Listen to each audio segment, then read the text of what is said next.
ನಮಸ್ತೆ ಸ್ನೇಹಿತರೆ, ನಾನು ಜಯಪ್ರಭಾ. ನಾನು ಹೀಲರ್ ಹಾಗೆ NLP ಪ್ರಾಕ್ಟೀಷನರ್. ನಿಮಗೆಲ್ಲರಿಗೂ ಟ್ರಾನ್ಸ್ಕ್ವಿಲ್ ಟಚ್ ಕನ್ನಡ ಯೂಟ್ಯೂಬ್ ಚಾನೆಲ್ಗೆ ಸ್ವಾಗತ. ನಿಮ್ಮ ಸುತ್ತಮುತ್ತ ಜನ ನಿಮ್ಮನ್ನು ನೋಡಿ ತುಂಬಾ ಅಸೂಯೆ ಪಡ್ತಿದ್ದಾರಾ? ಹೊಟ್ಟೆ ಕಿಚ್ಚು ಪಡ್ತಿದ್ದಾರಾ? ನಿಮ್ಮ ಸಕ್ಸಸ್ ಅನ್ನು ಕಂಡು ತುಂಬಾ ಜಲಸಿ ಮಾಡ್ತಿದ್ದಾರಾ? ಬನ್ನಿ, ಇವತ್ತಿನ ವಿಡಿಯೋದಲ್ಲಿ ತುಂಬಾ ನಿಮ್ಮ ಬಗ್ಗೆ ಜಲಸಿ ಪಡೋ ಜನರಿಂದ ಹೇಗೆ ನೀವು ಪ್ರೊಟೆಕ್ಟ್ ಆಗೋದು ಅಂತ ನೋಡೋಣ. ಅಸೂಯೆ ಅನ್ನುವಂಥದ್ದು ಒಂಥರ ವಿಷ ಇದ್ದ ಹಾಗೆ. ಅಂದ್ರೆ ನಿಮ್ಮ ಏಳಿಗೆಯನ್ನು ಕಂಡು ನಿಮ್ಮ ಮೇಲೆ ವಿಷದ ಬೀಜ ಬಿತ್ತಾ ಇದ್ದಾರೆ ಅಂತ ಅರ್ಥ. ಜನ ಯಾಕೆ ಅಸೂಯೆ ಪಡ್ತಾರೆ ಅಂದ್ರೆ ಅವರಿಗೆ ಏನು ಮಾಡಕ್ಕೆ ಆಗ್ತಾ ಇರಲ್ಲ. ಅಂದ್ರೆ ಅವರು ಯಾವಾಗ್ಲೂ ಬೇರೆಯವರ ಲೈಫಲ್ಲಿ ಕಂಪೇರ್ ಮಾಡಿಕೊಂಡು ಬ್ಯುಸಿ ಇರ್ತಾರೆ. ಹಾಗೆ ಗಾಸಿಪ್ ಮಾಡ್ಕೊಂಡು ಬೇರೆಯವರ ಬಗ್ಗೆ ಆಲೋಚನೆ ಮಾಡ್ಕೊಂಡು ನೆಗೆಟಿವ್ ಥಾಟ್ಸ್ ಎಲ್ಲ ಇಟ್ಕೊಂಡು ತಮ್ಮ ಜೀವನದಲ್ಲಿ ಏನು ಅವರಿಗೆ ಸಾಧಿಸಕ್ಕಾಗಲ್ಲ. ಅವರು ಬೇರೆಯವರ ವಿಷಯ ಮಾತನಾಡಿಕೊಂಡೇ ಬ್ಯುಸಿ ಆಗಿರ್ತಾರೆ. ಒಬ್ರು ಏನೋ ಒಂದು ಕಾರ್ ತಗೊಂಡ್ರು. ಅವರ ಮನೆಯಲ್ಲಿ ಕಾರ್ ಇದೆ, ನಮ್ಮಲ್ಲಿಲ್ಲ. ಈ ತರದ ಆಲೋಚನೆಯಲ್ಲೇ ಅವರ ಜೀವನ ಪೂರ್ತಿ ಕಳೀತಾ ಇರ್ತಾರೆ. ಅವರಲ್ಲಿ ಕಾರ್ ಇದೆ, ಆದ್ರೆ ನಾನು ಕೂಡ ಯಾವಾಗ ಕಾರ್ ತಗೊಳ್ಳೋದು, ಹೇಗೆ ತಗೊಳ್ಳೋದು ಅಂತ ಅವರು ಆಲೋಚನೆ ಮಾಡಲ್ಲ. ಅತಿಯಾಗಿ ಇನ್ನೊಬ್ಬರ ಬಗ್ಗೆ ಆಲೋಚನೆ ಮಾಡಿಕೊಂಡು ತಮ್ಮ ಜೀವನವನ್ನು ಬೇರೆಯವರ ಮೇಲೆ ಕಂಪೇರ್ ಮಾಡಿಕೊಂಡು ಅಸೂಯೆ ಪಡ್ಕೊಂಡಿದ್ರೆ ಅವರಿಗೆ ಗೊತ್ತಿರಲ್ಲ ಅವರ ಎನರ್ಜಿ ಡ್ರೈನ್ ಆಗ್ತಾ ಇದೆ ಅಂತ. ಇನ್ನು ಜನ ನಿಮ್ಮ ಬಗ್ಗೆ ಹೇಗೆ ಅಸೂಯೆ ಪಡ್ತಿದ್ದಾರಾ, ಚೆನ್ನಾಗಿದ್ದಾರಾ ಅಂತ ಹೇಗೆ ತಿಳ್ಕೊಳ್ಳೋದು ಅಂತ ಅಂದ್ರೆ, ಯಾರು ನಿಮ್ಮ ಸಕ್ಸಸ್ ಅನ್ನು ನೋಡಿ ಖುಷಿ ಪಡಲ್ಲ ಅಥವಾ ಯಾವುದು ಒಂದು ಒಳ್ಳೆ ಕಮೆಂಟು ಇಲ್ಲ, ಕೆಟ್ಟ ಕಮೆಂಟು ಇಲ್ಲ, ನ್ಯೂಟ್ರಲ್ ಆಗಿರ್ತಾರೆ. ಅಥವಾ ನೀವು ಸಕ್ಸಸ್ ಆದ್ರೂ ನಿಮ್ಮ ಬಗ್ಗೆ ನೆಗೆಟಿವ್ ಮಾತು ಹೇಳ್ತಾರೆ ಅಥವಾ ಒಂಥರ ಗಾಸಿಪ್ ಮಾಡ್ಕೊಂಡಿರ್ತಾರೆ, ಕೆಟ್ಟದಾಗಿ ರೂಮರ್ಸ್ ಹರಡ್ಸ್ಕೊಂಡಿರ್ತಾರೆ. ಇನ್ನು ಕೆಲವರು ಡೈರೆಕ್ಟ್ ಆಗಿ ನಿಮಗೆ ಕಮೆಂಟ್ ಪಾಸ್ ಮಾಡ್ಬೋದು ಅಥವಾ ನಿಮ್ಮನ್ನು ಎಷ್ಟು ಕೆಳಗೆ ತಳ್ಳಕ್ಕಾಗುತ್ತೆ ಅಷ್ಟು ಕೆಳಗೆ ತಳ್ಬೋದು. ಅಂದ್ರೆ ಅವರ ಮಾತಲ್ಲೇ ನಿಂದು ಏನು ದೊಡ್ಡ ಮಹಾನ್ ಸಾಧನೆ ಅಂತ ಹೇಳ್ಬೋದು.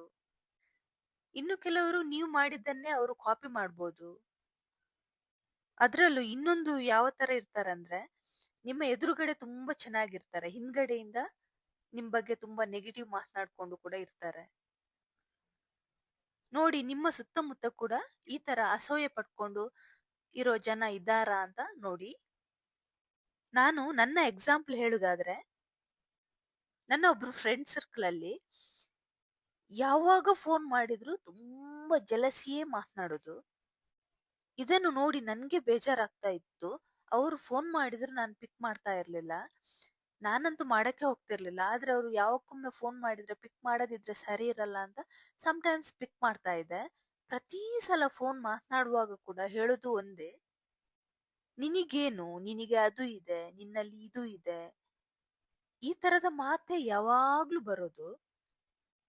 ನನ್ಗೆ ಆಕ್ಚುಲಿ ಸ್ಟಾರ್ಟಿಂಗ್ ಎಲ್ಲ ತುಂಬಾ ಇರಿಟೇಟ್ ಆಗ್ತಿತ್ತು. ನಾನು ಎಷ್ಟೋ ಸಲ ಹೇಳದೆ ಫೋನ್ ಕಟ್ ಮಾಡಿದೀನಿ. ತುಂಬಾ ಡಿಸ್ಟರ್ಬ್ ಆಗುದು ಅವ್ರದ್ದು ಫೋನ್ ಕಟ್ ಮಾಡಿದ ಕೂಡ. ಆಮೇಲೆ ಕೂಡ ಫೋನಿಗೆ ಸಿಕ್ಕುದೇ 3 ತಿಂಗಳು 6 ತಿಂಗಳು, ಆ ಫೋನ್ ಮಾತನಾಡಿ ಕೂಡ ಎಷ್ಟು ಇರಿಟೇಟ್ ಆಗೋದಂದ್ರೆ ಹೇಳಕ್ಕೆ ಸಾಧ್ಯ ಇಲ್ಲ. ಒಂಥರಾ ಅಸೂಯೆ ಪಡೋದು. ಒಂದು ದಿನ ನಾನು ಹೇಳ್ದೆ, ನೀವು ಈ ತರ ಜಲಸಿ ಪಟ್ಟುಕೊಂಡ್ರೆ ನಿಮಗೆ ಏನು ಸಾಧಿಸಕ್ಕೆ ಆಗಲ್ಲ, ಅದ್ರಿಂದ ಏನು ಪ್ರಯೋಜನ ಕೂಡ ಆಗಲ್ಲ. ನಿಮ್ಮ ಎನರ್ಜಿ ಡ್ರೈನ್ ಆಗುತ್ತೆ ವಿನಃ ನೀವು ನಿಮ್ಮ ಗುರಿನ ತಲುಪಕ್ಕೆ ಸಾಧ್ಯನೇ ಇಲ್ಲ. ನೀವು ಬೇರೆಯವರ ಬಗ್ಗೆ ಮಾತನಾಡುವುದನ್ನು ಬಿಟ್ಟು ನಿಮ್ಮ ಲೈಫಲ್ಲಿ ಯಾವ ತರ ಸಕ್ಸಸ್ ಆಗೋದು ಅಂತ ಆಲೋಚನೆ ಮಾಡಿ. ಈ ತರ ಯಾವಾಗ್ಲೂ ನೀವು ಇನ್ನೊಬ್ರ ಸಕ್ಸಸ್ ನೋಡಿ ಜಲಸಿ ಪಡ್ತಾ ಇದ್ರೆ ನಿಮ್ಮಲ್ಲಿ ಬ್ಲಾಕೇಜಸ್ ಆಗುತ್ತೆ. ನಿಮಗೆ ಏನು ಯೂನಿವರ್ಸ್ ಕೊಡ್ಬೇಕು ಅಂತ ಇದೆ ಅದು ನಿಮಗೆ ಸಿಕ್ಕಲ್ಲ. ಯಾಕೆ ಸಿಕ್ಕಲ್ಲ ಅಂದ್ರೆ ನೀವೇ ನಿಮ್ಗೆ ಬ್ಲಾಕೇಜಸ್ ನ ಹಾಕೊಳ್ತಿದ್ದೀರಾ. ಆಮೇಲಿಂದ ಸ್ವಲ್ಪ ಕಡಿಮೆ ಈ ತರ ತುಂಬಾ ಜಲಸಿ ಪಟ್ಟು ಮಾತನಾಡೋದು.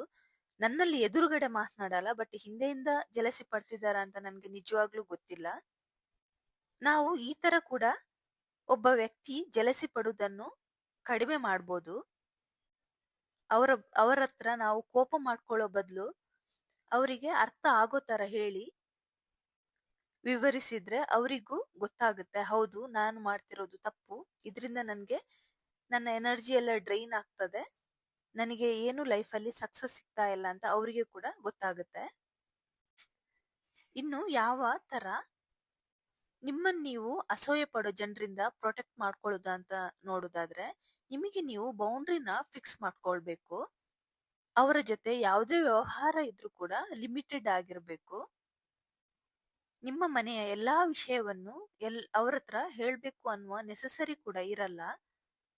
ಕೆಲವು ಸಲ ನಾವು ರಿಲೇಶನ್ಶಿಪ್ ಅಲ್ಲಿ ಆ ಬಾಂಡಿಂಗ್ ಅನ್ನುವಂಥದ್ದು ಬೇಕಾಗುತ್ತೆ. ಹಾಗೆ ನಿಮ್ಮ ಮನೆಯಲ್ಲಿ ಏನು ಆಗುತ್ತೆ ಅಂತ ನೀವು ಹೇಳದಿದ್ರು ಅವರಿಗೆ ಗೊತ್ತಾಗುತ್ತೆ. ಆವಾಗ ನೀವು ನಿಮ್ಮ ಆರಾನ ಸ್ಟ್ರಾಂಗ್ ಆಗಿ ಇಟ್ಕೊಳ್ಬೇಕು. ನಿಮ್ಮ ಆರಾ ಸ್ಟ್ರಾಂಗ್ ಇದ್ರೆ ಯಾರಿಂದ ಏನು ಮಾಡಕ್ಕೂ ಆಗಲ್ಲ. ನಿಮ್ಮ ಆರಾ ಅನ್ನುವಂಥದ್ದು ಸ್ಟ್ರಾಂಗ್ ಇದ್ರೆ ಯಾವ ಬ್ಲ್ಯಾಕ್ ಮ್ಯಾಜಿಕ್ಕೂ ಆಗಲ್ಲ.